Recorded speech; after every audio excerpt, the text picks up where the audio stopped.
Taylor is such a summer style inspiration, because whether at a hotel pool, on an exotic beach, or even on set in the hottest of locations, she always looked casually glamorous. Here I created an Elizabeth Taylor beach style inspired look. So I analyzed what some of her great seaside beauty tips were and broke them down. Even if you aren't trying to replicate Liz's look, you can take just one of these tips and apply it to your summer look for a touch of glamour in your own style. The first step is to give yourself a gorgeous bronze glow all over. Liz would often be seen in photos on holiday with no foundation or powder but just a deep tan. I'm going to get help from this Clarins Golden Glow Booster, because while I love to tan, I also like to protect my skin from damage, so I've been getting more into sunless tanning as I get older. This stuff is really unique because you just need a few drops of it to turn any moisturizer into a sunless tanner. Here I'm mixing 3 drops into my Clarins Daily Energizing Cream, and I'm going to mix it really well. I am addicted to this glow booster because it doesn't have that horrible self-tanning smell that so many of them do. It looks like a tiny little bottle, but you only use so few drops that it actually lasts a really long time. I'm using a clean brush tip here to mix it in. Then all you want to do is make sure that you evenly and liberally apply it to your entire face and down your neck. Elizabeth used to date famously tan actor George Hamilton, and he said that she could actually out-tan him.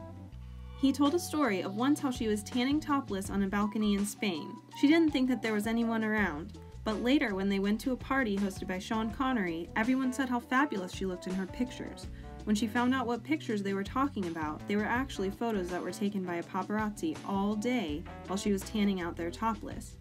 In the end, she found the guy who was taking the pictures and had him brought in. She looked at the photos and basically said, "Man, I look pretty good." The paparazzo probably thought that he was going to be murdered, but she told him, "I've never made a deal with the press and I don't intend to now." So she just let him go, and then she let the pictures be published, and everyone else wanted to be as fabulously tan as she was. When I'm done, I wipe my lips with a paper towel to make sure that the tanner doesn't start to work on my lips as well, and I also wash my hands extremely well. Step 2 is all about the eyes. I'm using Guerlain's Terracotta Kohl Loose Powder Liner in black, which I am just absolutely in love with the formula and of course the gorgeous container. You can see by the applicator that this one is completely unique.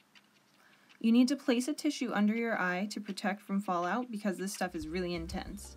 This is the traditional Eastern method of applying kohl, and it's deceptively simple. Place the applicator right in your waterline parallel to your eye.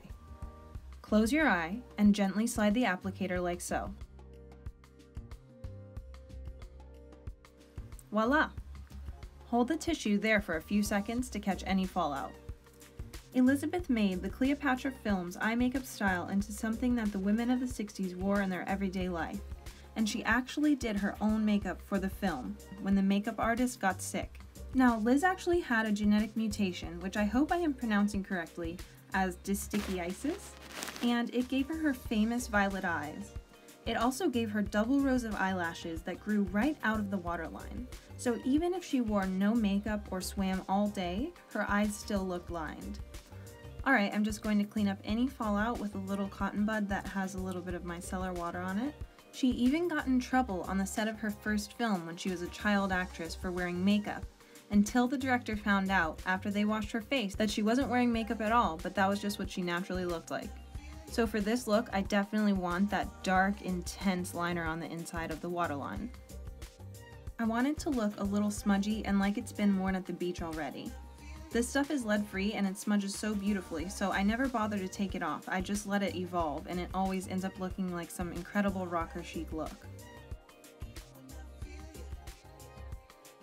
Add some onto the outer corner of the eye as well, just to make sure that it has that almond shape. And make sure that the top upper lash line is filled out totally. In ancient times, kohl was used to protect the eyes from the sun's glare, so there's a practical summer use as well.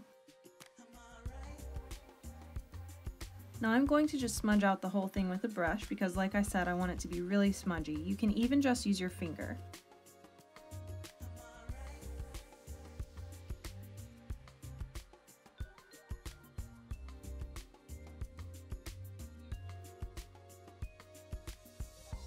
Now on to the brows.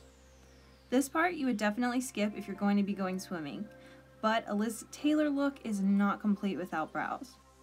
I already did one brow, so now I'm going to keep this pencil super sharp and show you how I got the shape.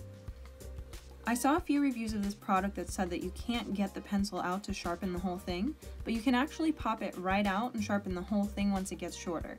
So in case you have this product, there's a little tip for you.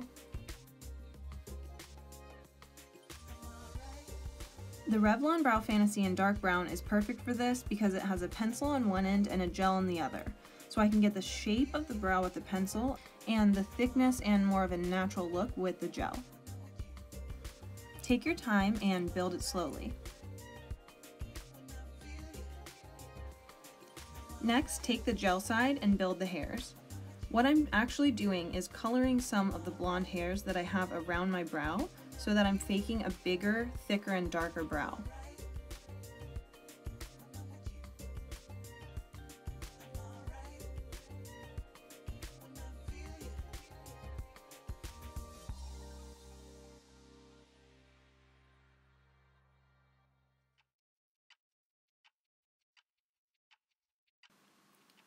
Once you think you have your brow built, clean it up with a cotton bud, but not too much since Liz's eyebrows were natural. We want them to be textured and not look too painted on or combed. Keep a photo near you of the Elizabeth Taylor brow that you're going for and just keep refining that angle. Don't be afraid to go bigger because you can always clean it up later.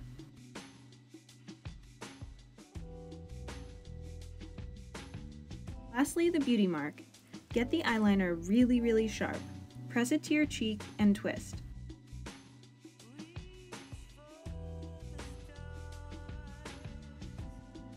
This is for a natural look.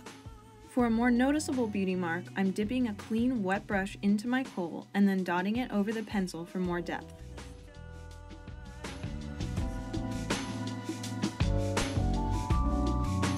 Thank you guys so much for watching. I want to say thank you to Notino.com for making this video possible. You can find all the products I used at their site for so much less than retail, and you can go to my article on my website for gorgeous Liz Taylor inspiration photos and more. Please share this video with a friend and subscribe for more. I'll see you soon!